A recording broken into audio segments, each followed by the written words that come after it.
Assalamualaikum warahmatullahi wabarakatuh. Selamat datang di channel Damiri Story. Tentunya masih dengan Mas Dam di sini. Kali ini Mas Dam akan membawakan cerita yang berjudul Kuyang Kalimantan. Cerita ini ditulis oleh Rizka AS. Gak usah berlama-lama lagi, langsung saja kita masuk ke dalam ceritanya. Mingkar mingpurengang kala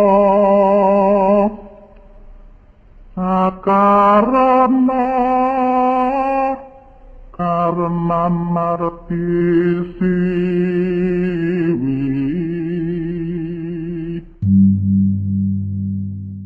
Sudah tidak asing di telinga bahwa di Kalimantan itu masih ada banyak makhluk jadi-jadian yang diberi nama kuyang. Dan ini pengalamanku yang aku alami sendiri di tanah Kalimantan. Bermula dari aku yang baru keluar dari SMA dan akan melanjutkan berkuliah di salah satu kota ternama di Kalimantan Barat, tepatnya di Pontianak. Aku sendiri datang dari Kendari. Mengapa memilih ke Kalimantan? Karena di sana banyak universitas yang terkenal bagus, namun murah, sesuai dengan budget orang tuaku. Di Kalimantan aku juga mempunyai keluarga dari bapak. Walaupun begitu, aku tidak ingin merepotkan Pak D dan Budehku. Aku lebih memilih untuk mengekos dengan teman-temanku. Oh ya, jadi aku akan pergi berdua dengan sahabatku sekaligus sudah seperti keluarga. Di kampung kami bertetangga, orang tua kami sudah seperti keluarga. Makanya orang tua Asti, temanku ini, menyuruhnya untuk ikut denganku kuliah di Kalimantan. Dengan berat hati orang tua kami harus melepaskan kami untuk menuntut ilmu di kota orang. Orang tua kami walaupun tinggal di kampung dan pekerjaan hanyalah sebagai petani, namun mereka tetap bersikeras ingin menguliahkan kami. Mereka tidak mau jika anaknya akan bernasib sama seperti mereka. Dengan tekad yang kuat, orang tua kami susah payah banting tulang siang malam mencari uang untuk menyekolahkan kami.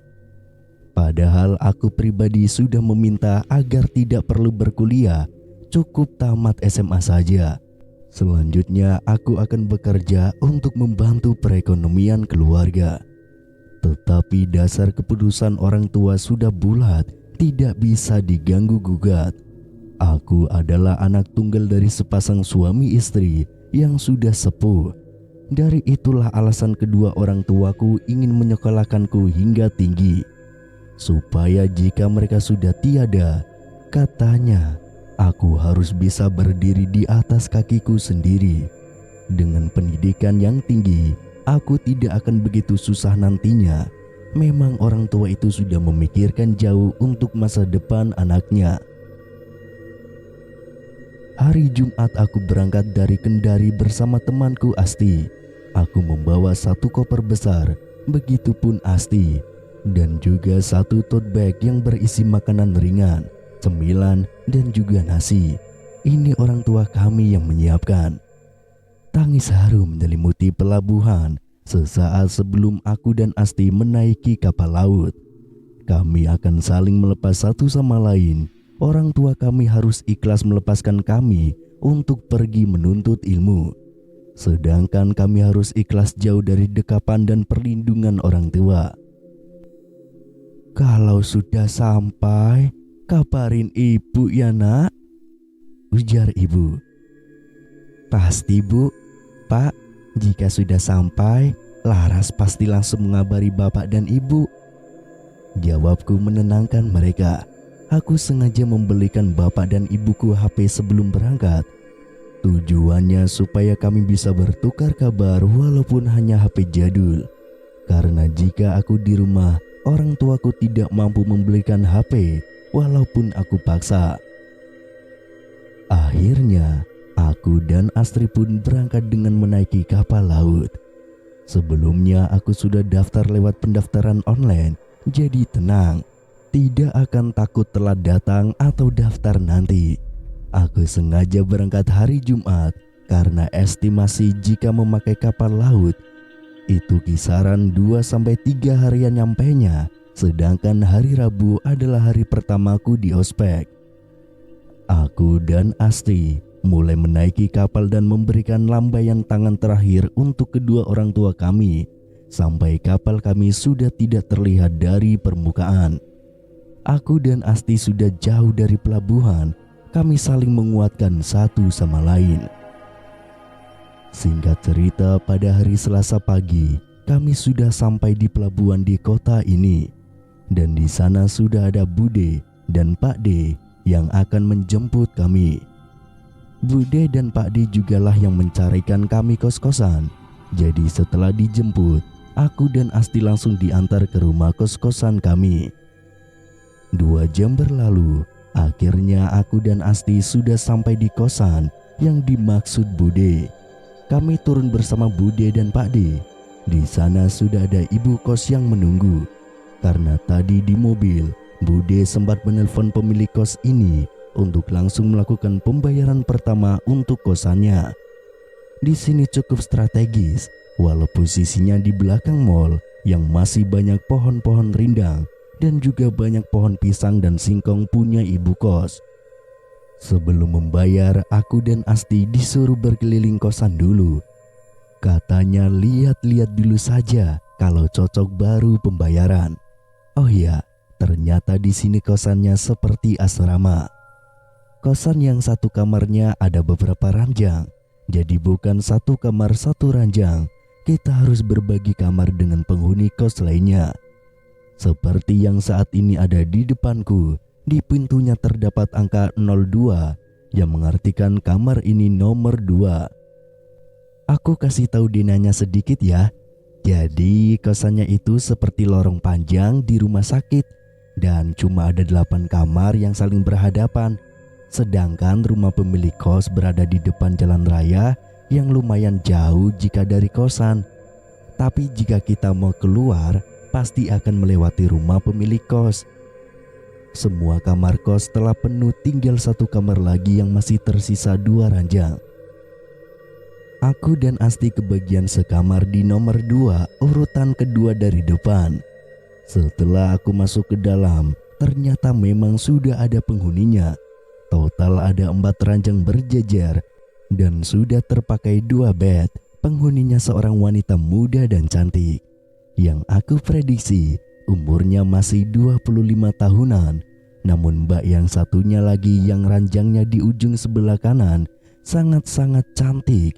Kecantikannya berbeda pada kecantikan wanita pada umumnya. Sungguh susah dijelaskan. Kami langsung berkenalan bersama mereka.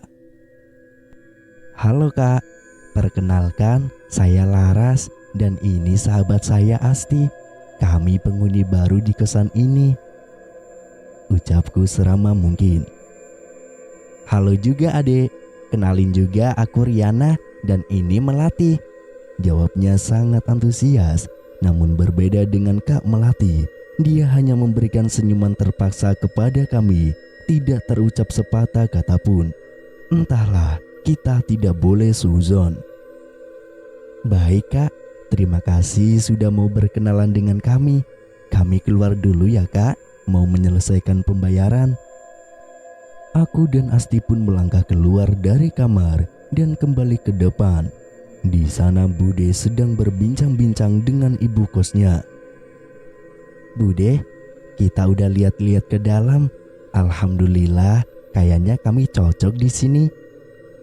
Ya wes, kalau cocok silahkan dibayar dulu ya ke ibu kosnya. Berapa bu untuk berdua? Tanya Bude ke pemilik kos. Untuk berdua 800.000 aja ya bu, adik-adik. Jadi satu orangnya 400, jawab pemilik kos. Bisa dibilang murah dengan harga segitu di tempat yang strategis seperti ini. Dan mungkin juga murah karena di sini kosannya satu kamar 4 orang, seperti asrama, bukan satu kamar untuk satu penghuni. Akhirnya aku dan Asti membayar dengan mengeluarkan uang masing-masing sebanyak 400.000. Padahal kita dikasih uangnya 700.000 untuk kosan karena takut mahal, namanya juga di kota. Alhamdulillah ternyata murah, jadi sisanya bisa untuk tambah bekal kita. Setelah melakukan pembayaran, Bude, Pak D, serta ibu kos pamit untuk pulang karena sudah selesai semua. Duk, Bu D sama Pak D pulang ya. Kalau ada apa-apa nanti kabarin kami.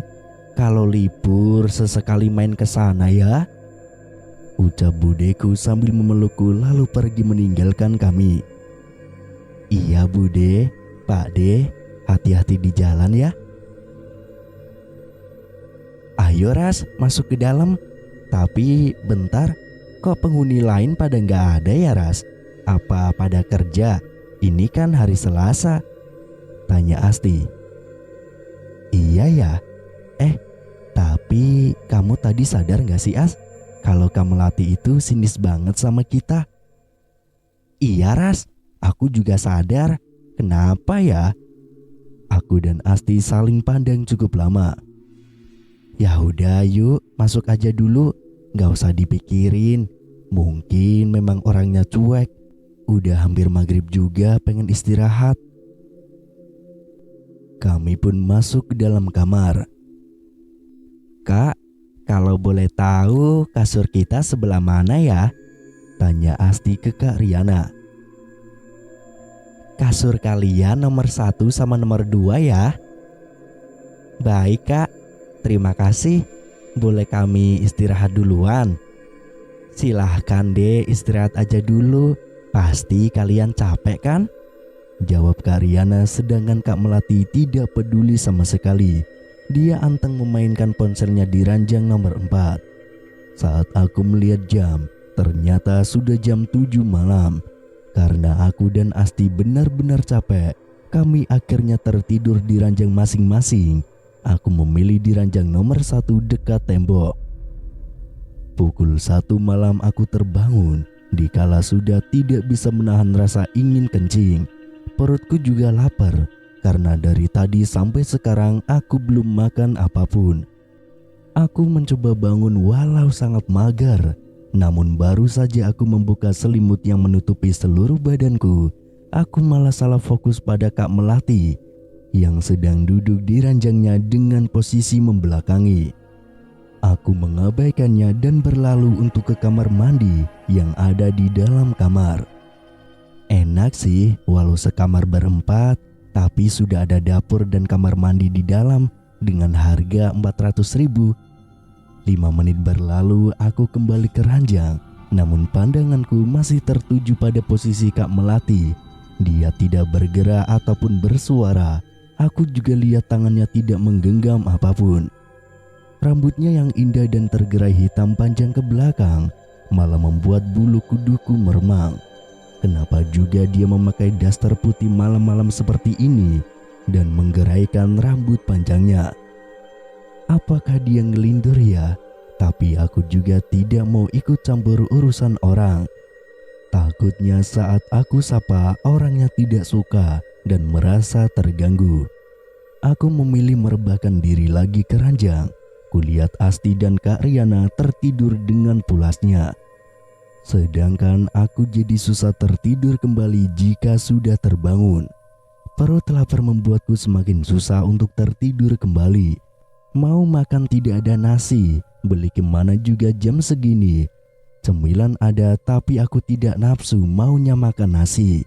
Supaya ngantuk menghampiri lagi, aku menutup seluruh tubuhku dengan selimut termasuk kepalaku juga.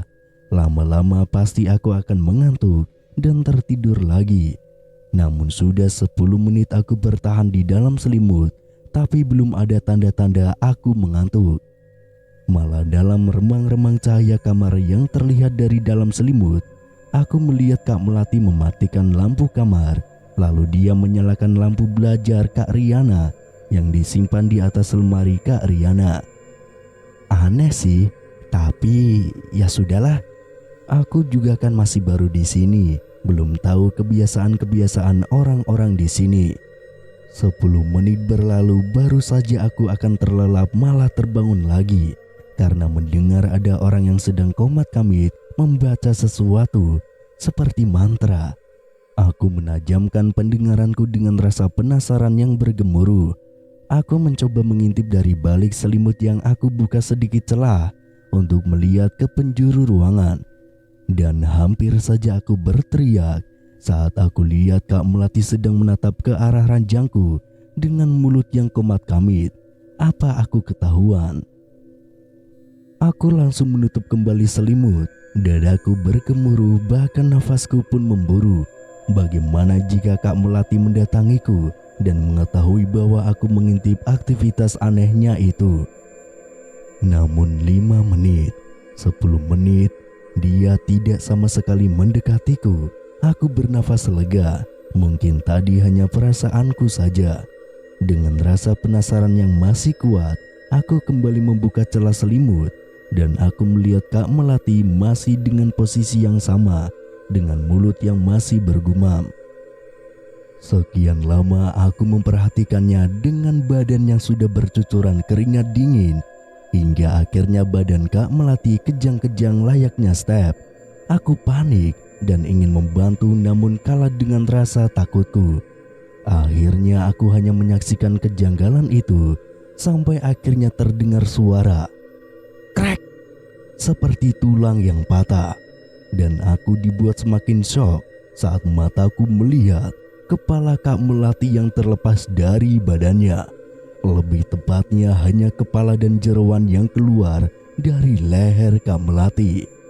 Sedangkan badan Kak Melati menyender di dinding sebelah ranjang dan kepala serta ususnya melayang-layang di udara layaknya sebuah kupu-kupu. Wajahnya yang semula sangat cantik berubah menyeramkan, walau masih tetap bisa dikenali. Matanya berubah menjadi merah dan juga bercahaya. Dari mulutnya terus-terusan mengeluarkan tetesan cairan hitam pekat.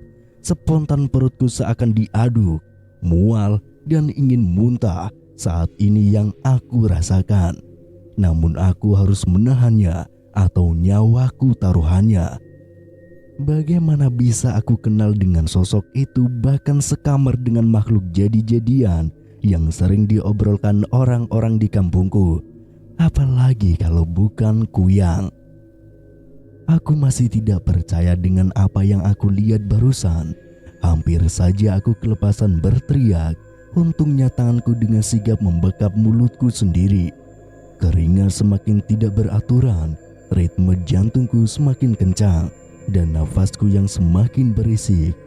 Takut saja jika dia menyadarinya. Dan benar saja, hal yang tidak aku inginkan terjadi juga.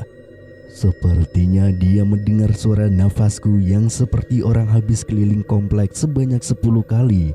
Aku benar-benar kaget saat dia membalikkan badannya ke arahku. Sosoknya sangat amat menyeramkan dari sosok hantu lainnya. Apakah riwayatku akan tamat di sini? Tuhan selamatkan aku. Dia melayang menghampiri ranjangku. Aku dengan sekuat tenaga menetralkan nafasku dan membekap mulutku agar tidak keluar suara.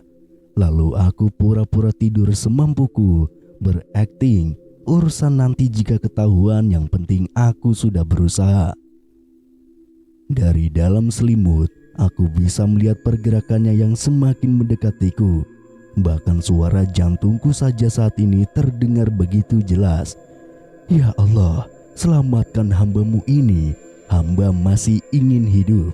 Batinku. Aku bisa merasakan bahwa dia sudah berada tepat di depan wajahku. Suara desisnya membuatku merinding. Penghalang kami sekarang hanyalah selimut tipis milikku. 1 menit dia masih terpaku di depanku. 2 menit dia juga masih di situ. Aku sampai-sampai menahan nafas karena sudah tidak kuat ingin berteriak. Sangat sulit mengkondisikan kepanikan dikala terdesak. Tiba-tiba dia mendekatkan kepalanya ke arah kepalaku. Mungkin jika ada tangan dia sudah melepaskan selimutku. Namun beruntungnya dia tidak memiliki tangan ketika sedang menjadi makhluk Kuyang. Sedikit lagi kepalaku dan kepalanya akan bersentuhan. Dia memandangku memastikan apa aku terbangun atau tertidur mungkin. Namun aku sendiri sudah tidak kuat menahan bau busuk yang keluar dari mulut dan ususnya yang sangat busuk itu. Walau terhalang selimut, tapi baunya tetap tercium tajam. Sampai akhirnya aku lihat dia menjauhiku, lalu pergi melesat menerobos ventilasi udara. Sangat aneh, yang sebesar itu tapi bisa keluar dari ventilasi yang hanya sebesar pergelangan tangan. Tapi itu nyata terlihat oleh mataku sendiri. Setelah dia pergi, aku langsung tertunduk dan menarik nafas panjang, lalu mengembuskannya secara berulang-ulang. Rasanya aku hampir mati karena kehabisan nafas di dalam selimut tadi. Setelah merasa enakan, aku langsung tertidur kembali. Setelah kejadian itu, aku hanya ingin tertidur dan berharap hal yang barusan aku alami hanyalah sebuah mimpi belaka. Subuhnya aku terbangun karena dibangunkan oleh Asti. Laras, bangun, udah jam 5, ayo sholat bareng.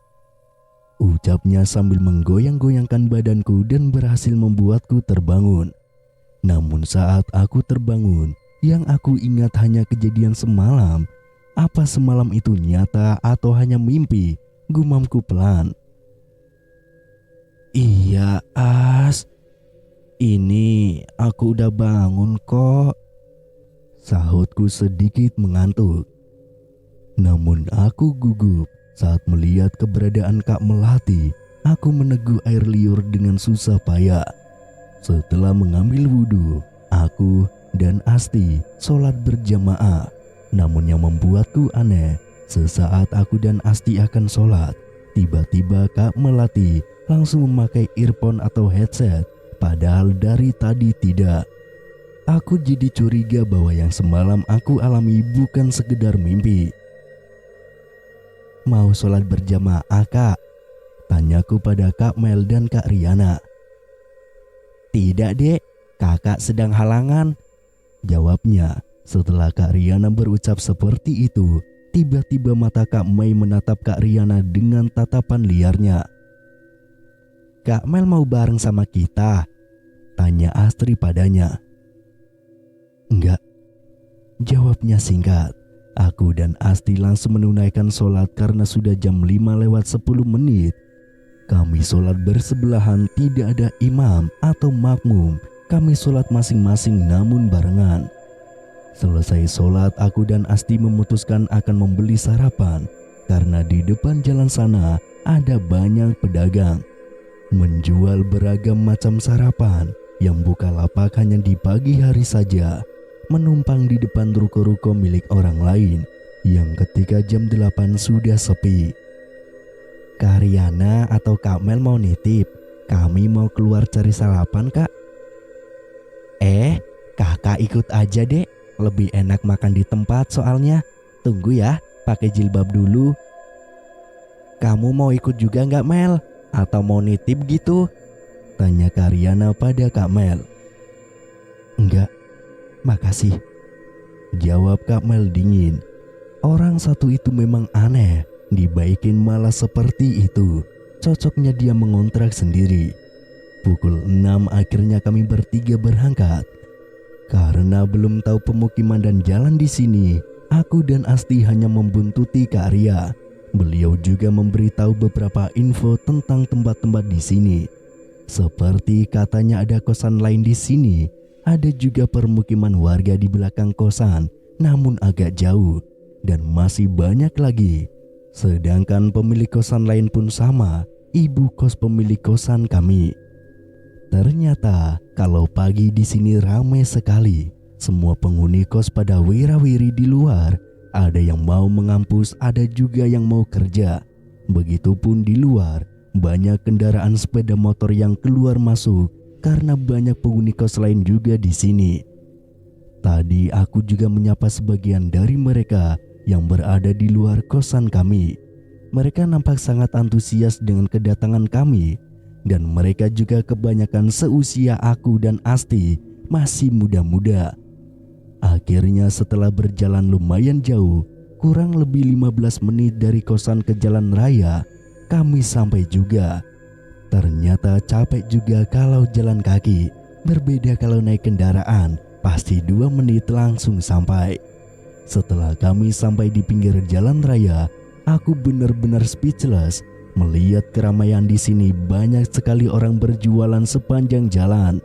Ada yang berjualan bubur ayam, ketupat sayur, nasi kuning atau nasi uduk. Ada juga ketoprak dan masih banyak lainnya. Lalu Kak Riana menuju satu rumah gedung yang ada di sebelah kita. Karena kita sedang berdiri di pertigaan jalan, di kanan kita adalah mall besar. Ada juga KFC, kafe, dan lain sebagainya. Sedangkan di sebelah kiri kita pun sama banyak. Pokoknya brand-brand, toko-toko, mal-mal, kuliner, dan lain-lain. Namun bedanya di sebelah kiri kita, tepat di pinggir pertigaan, adalah rumah pemilik kos yang kita tempati. Rumahnya besar dan menyatu dengan ruko. Ternyata kata Kak Riana, Bu Kos juga mempunyai ruko sembako besar, bukan kaleng-kaleng. Kulihat juga di dalamnya ada beberapa mobil dan motor yang terparkir. Memang orang kaya sepertinya beliau ini. Kami sampai bingung mau membeli apa saking banyaknya kuliner pagi yang berjejer. Setelah berpikir beberapa waktu, akhirnya kami memutuskan untuk sarapan nasi kuning saja. Aku juga dari semalam memang belum makan nasi. Kalau mengikuti nafsu, maunya makan semuanya. Tidak perlu menyeberang, pas di depan ruko Bu Kos ada pedagang nasi kuning yang lapak. Jadi kami memutuskan untuk makan di situ saja supaya tidak harus bersusah-susah menyeberang. Aku pun memilih lauknya, telur dadar, tempe orek, mie goreng, dan sambal. Sedangkan Asti lauknya tempe orek, telur balado, sama mie goreng dan sambal. Kak Riana sendiri pakai lauk ayam goreng, mie goreng, dan ati ampela. Kelihatan dari menu yang dipilih, kayaknya Kak Riana punya cukup uang, sedangkan kami harus mengirit seirit-iritnya. Sambil makan kita berbincang-bincang sedikit. Aku yang lebih banyak bertanya karena pengen tahu banyak soal Kak Melati lewat Kak Riana. "Kak, Laras boleh nanya nggak?" tanyaku pada Kak Riana yang duduk di depanku. "Mau nanya apa, Dek? Tanya aja, boleh kok." "Kakak udah lama di kosan ini dan udah lama juga sekamar sama Kak Melati." Lumayan, Dek. Kakak di sini sudah 6 bulan, sedangkan Kak Melati baru 2 bulan masuk." "Oh, jadi dulu kakak sendiri di kamar itu?" "Enggak, Dek. Dulu ada juga yang kos di situ, cuma pindah. Katanya mau cari yang satu kamar 1 orang. Mungkin dia ingin ada privasi. Padahal di sini pun Kak Ria nggak pernah ingin tahu soal orang lain." "Oh, gitu ya, Kak. Selama kakak sekamar sama Kak Melati, apa ada yang aneh dari Kak Melati?" Apa ya? Bentar. Kayaknya ada sih." "Apa itu, Kak? Please, berbagi sama kita dong." Untuk beberapa saat Kak Ria terdiam sambil berpikir, sampai akhirnya melanjutkan pembicaraannya. "Tapi jangan bilang sama siapa-siapa ya, Dek. Jadi gini, semenjak kakak sekamar sama dia, kakak gak pernah lihat dia sholat. Padahal agamanya muslim, sama seperti kita. Setiap diajak sholat, alasannya selalu aja halangan. Ya kali haid sampai 1 bulan lamanya. Terus juga setiap kakak sholat atau ngaji, dia pasti dengan akan tiba-tiba memakai headset atau enggak keluar dari kamar. Menurut kalian aneh gak sih?" "Aneh sekali, Kak. Alasannya tidak masuk akal. Dan masa sesama muslim lihat orang sholat ngaji langsung pakai headset? Gak mungkin juga kan kalau dia terganggu, apalagi jika setiap hari. Terus pernah juga nih ya, Kakak lihat di lemarinya banyak pembalut-pembalut bekas haid. Banyak banget. Gak mungkin rasanya kalau bekas dia sendiri. Lagi pula kalau bekas kan harusnya langsung dicuci dan dibuang. Jijik banget kalau sampai disimpan gitu. Waktu itu kenapa kakak bisa tahu? Karena dia meminjamkan powerbank kakak. Pas kakak mau berangkat ngampus, kakak butuh powerbanknya. Jadi kakak tanyain. Tapi karena dia sedang mandi, dia suruh kakak ambil sendiri di lemarinya. Akhirnya kakak cari dong di lemarinya, tapi gak ketemu-ketemu.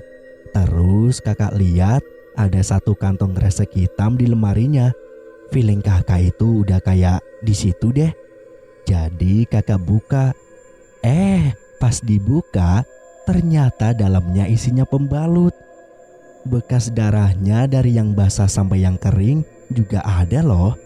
Nah saat itu juga kakak langsung menyimpannya kembali karena gak kuat bau anyir dan pengen muntah. Aku dan Asti hanya mendengarkan dengan seksama. Hah? Serius kak?